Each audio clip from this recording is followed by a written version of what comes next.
Fala galera, olha nós aqui de volta, Foco na UERJ. Hoje eu trouxe uma questãozinha, olha, daquelas para ninguém botar defeito. A gente vai resolver uma só, mas a bichinha é inteligente, ou questãozinha boa. É uma questão de pilha que envolve um detalhezinho de eletrólise e envolve uma estequiometria. E a gente vai resolver só essa, mas essa também eu vou dizer que é do babado. Muito bem feita, bem elaborada, mas é uma questão que requer um conhecimentozinho. Então eu botei aí pilha barra eletrólise, mas na verdade assim, o grosso dela é pilha, ela tem um detalhe, ela tem uma coisinha de eletrólise e estequiometria, tá bom galera? Então vamos começar essa questão, ela foi uma questão de 2016, foi a questão 10, ou seja, a mais difícil da prova, sem sombra de dúvidas. E ela tem uma mistura de pilha, eletrólise e estéquio, tá? Então, vamos dar uma olhadinha aqui. Tá vendo essa parte de cima? Isso é uma pilha, tá? E aí, a gente vai ver que a pilha, ela gera energia para uma eletrólise, que tá aqui embaixo. Então, essa é a parte legal. Uma pilha que vocês já estão acostumados, gerando energia para uma eletrólise, e a pergunta é sobre a eletrólise, tá? Então, eu vou destrinchar, eu vou separar cada pedacinho para a gente poder acompanhar. Como tem muita coisa, assim, tem muita explicação, vocês vão ver que, na verdade, o que vai ser respondido, o que vai ficar, sabe aquele quadradinho que fica na resposta? Eu destaquei para vocês.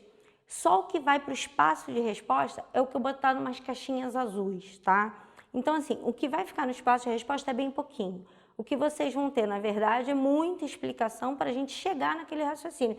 Depois que você chega, você vai ver que é tranquilo. Então, vamos lá. Primeiro, só para lembrar, o que é pilha, né? Pilha é uma reação química de oxirredução que gera energia elétrica. E é um processo espontâneo, é um processo que não precisa de ajuda para acontecer, ele acontece sozinho.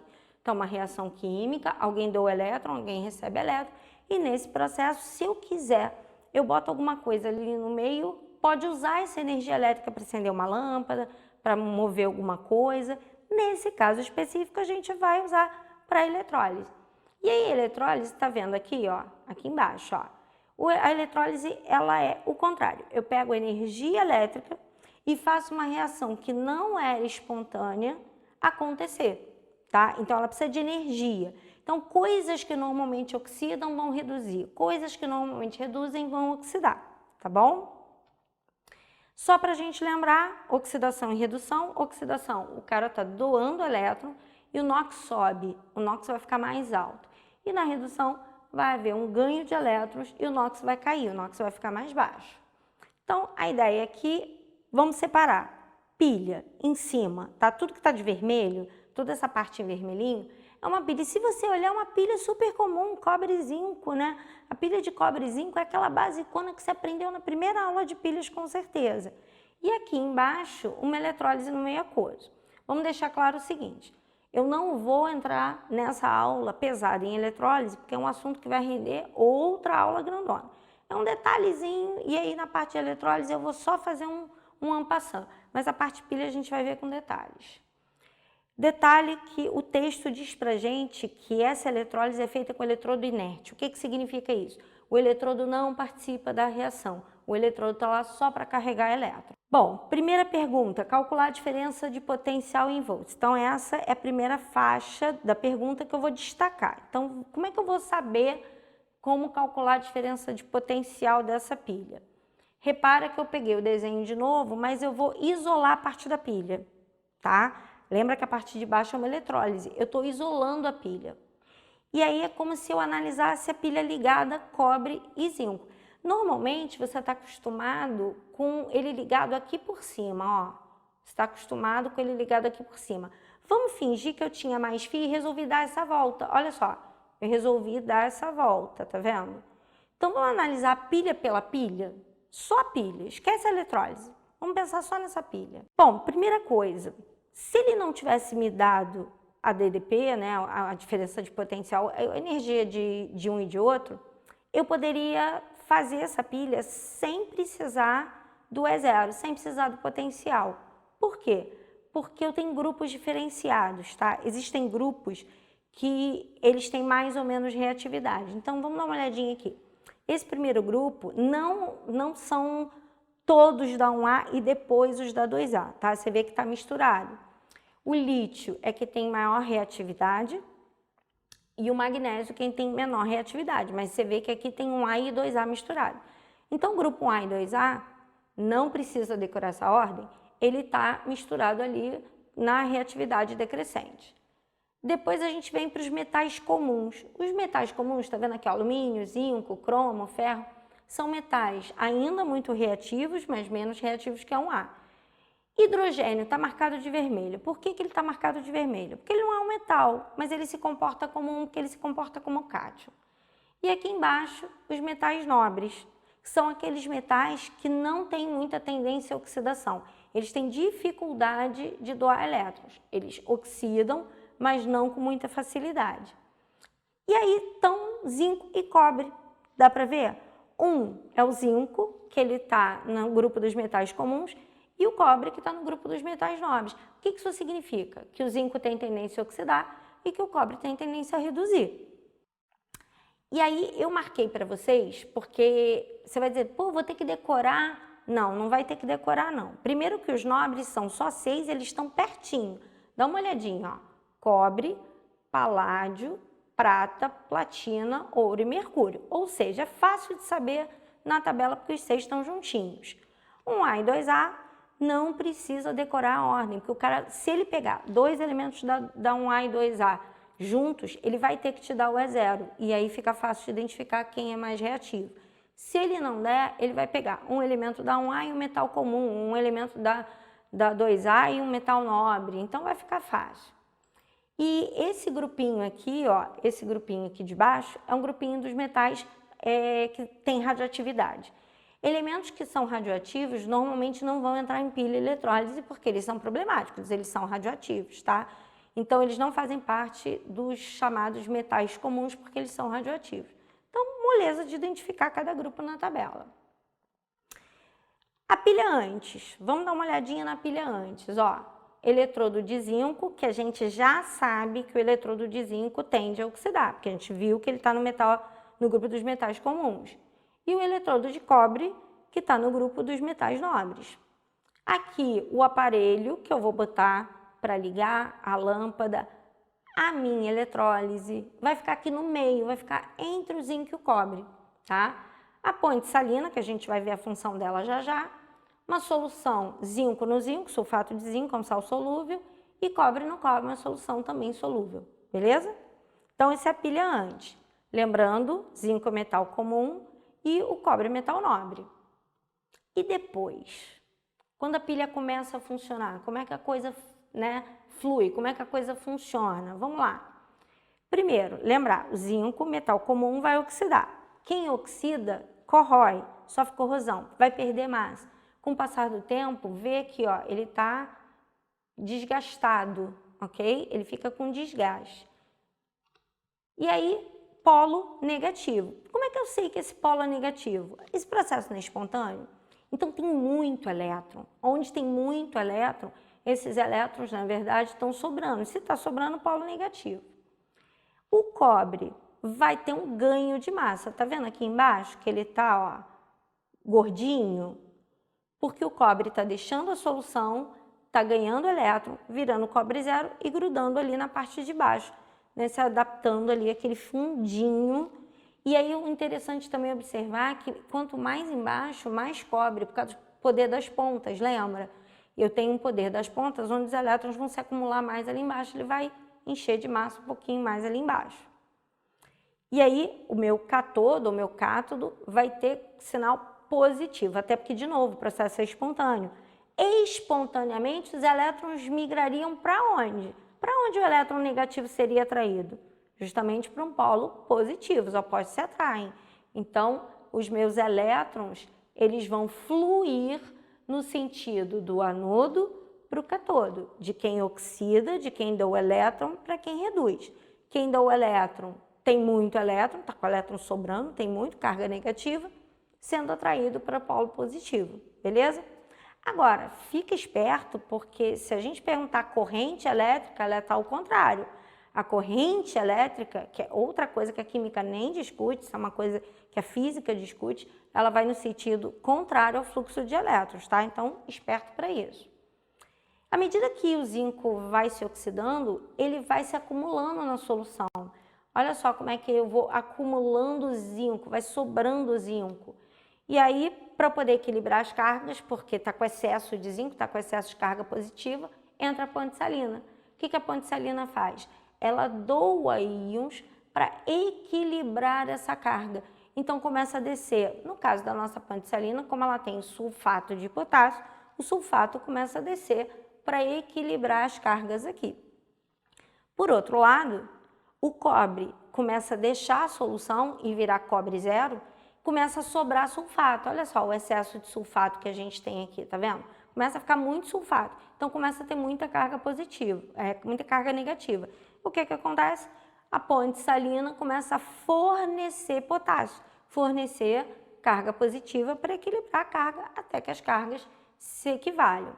Fê, e se a ponte salina secar, acabar, não tiver mais íons? A pilha para, mas por isso a gente usa normalmente uma solução bastante saturada, com bastante íons, para isso não ser um problema, tá? Então, os íons da ponte salina não acabam antes que a minha pilha seja totalmente consumida. Vai ter íon o suficiente. Bom, então vamos responder agora a pergunta que vocês já entenderam, quem oxida, quem reduz. Vamos lá, pelos valores que ele me deu. Tá vendo que o E0 da redução do zinco está negativo? Qual é a informação? A informação é, eu não quero reduzir. Reduzir não é legal. Esse sinal negativo está informando que essa não é a prioridade dele. Se ele não quer reduzir, ele quer oxidar. E aí eu vou inverter a reação. Já o cobre, sinal positivo, está dizendo, ok, reduzir é legal, ele se mantém reduzido, eu vou manter a equação bonitinha como ela está. Semi-reação de oxidação, semi-reação de redução, eu só inverti a reação do zinco, moleza. O número de elétrons está igual, lembra, o número de elétrons doados tem que ser igual ao número de elétrons recebidos. Por acaso já estava. Fê, e se não tiver? Eu vou ter que multiplicar uma das equações para que ela fique com um número igual de elétrons. Então, se numa equação eu tivesse um elétron e na outra eu tivesse 2, eu ia ter que multiplicar a que tivesse o número 1 por 2 para ficar com o mesmo número de elétrons.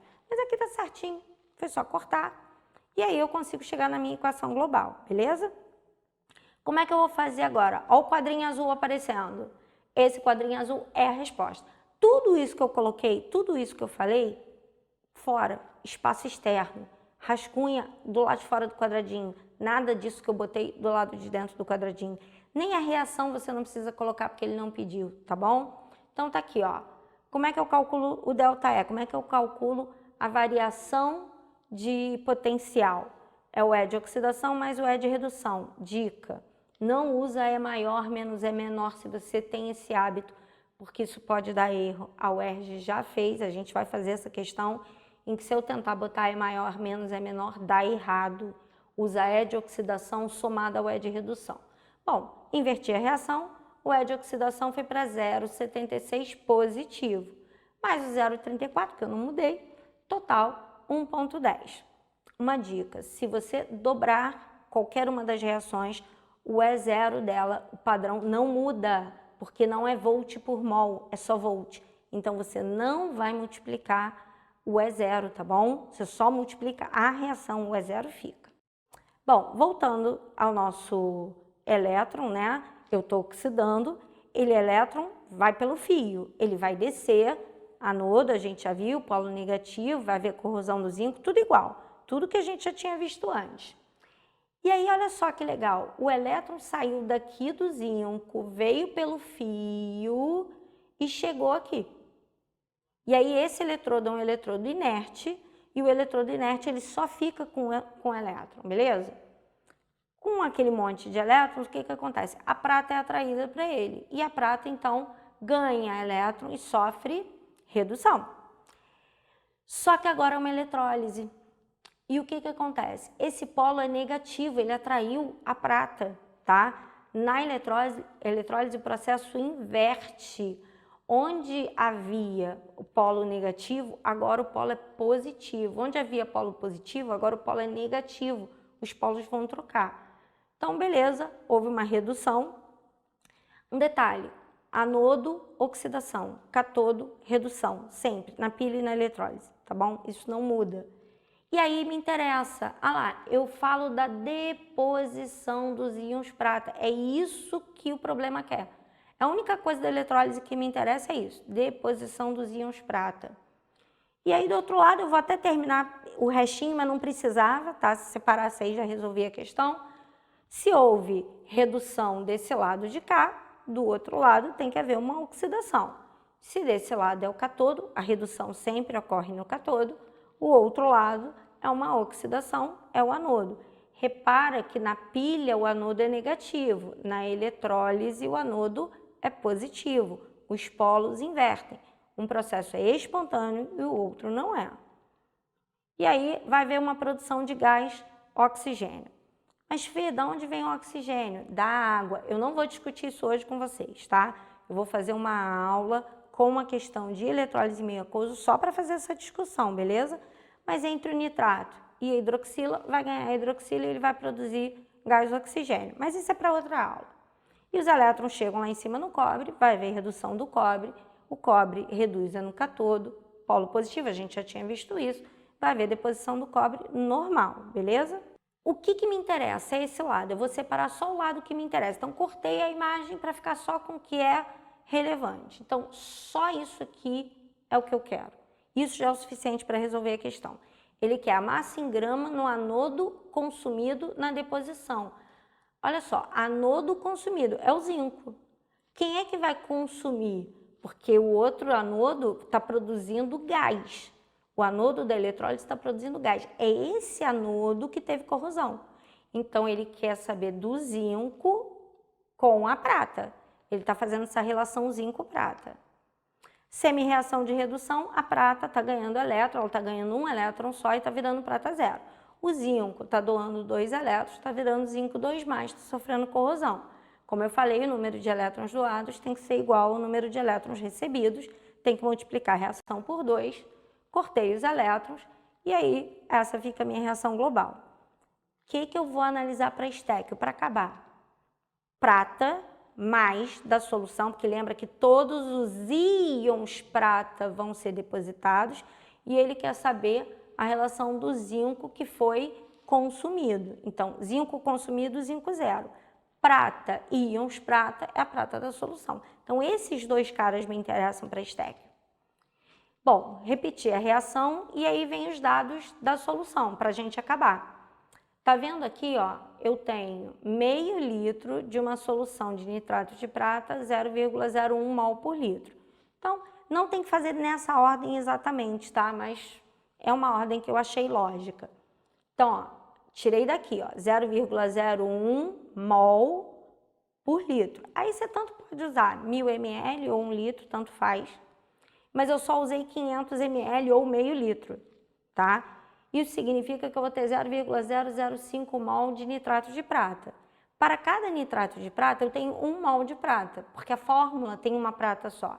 Então, a mesma quantidade que eu tenho de nitrato de prata, tá aqui, ó, é a mesma quantidade que eu vou ter de prata e íons prata.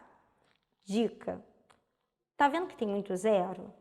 Bota em notação científica, por favor, porque você vai perder esses zeros no meio do caminho. Então, por favor, não perde esses zeros não, bota em notação científica, você vai ver que a conta vai ficar mais fácil, você vai ver que você não corre tanto risco de botar vírgula no lugar errado. Tá vendo que isso está no quadrinho azul? Esse quadrinho azul vai para o espaço de resposta. Olha outro quadrinho azul aí aparecendo, ele também vai para o espaço de resposta. A gente viu pela reação, olha lá em cima, para cada 2 mols de prata a mais, eu tenho 1 mol de zinco zero. Então, tá escrito isso aqui, ó, 2 mols de prata a mais para 1 mol de zinco zero. Quando eu tiver 5 vezes 10 a menos 3 mols de prata, qual é a quantidade de mol de zinco? Achei a quantidade de mol de zinco. E essa conta é fácil, porque vai ser 5 dividido por 2. Conta bem típica da UERJ, moleza. E aí, para a gente fechar a última conta, tá no quadrinho azul, vai para o espaço de resposta também. Todo o resto, lembra, tudo por fora, tudo no rascunho, tudo rabiscado fora.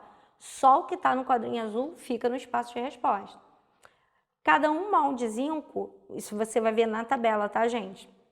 Não vai de cabeça, não. Ah, eu lembro a massa do zinco. Não, você vai na tabela procurar a massa do zinco.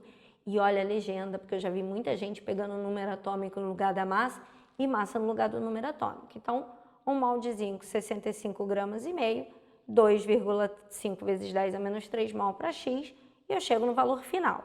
Mas vai ser essa apresentação? Isso está feio, não está elegante. Vamos para as apresentações elegantes? 1,63 vezes 10 a menos 3, menos 1, notação científica, ou 0,163, que pode aproximar para 0,164, tá? Poderia aproximar para 0,164. Essas são as formas elegantes de você apresentar. Bom, meninos, espero que tenham gostado, né? Essa é uma das aulas assim que eu mais gosto de dar, porque essa questão é bem elaborada e bem difícil. Então, espero que vocês tenham entendido.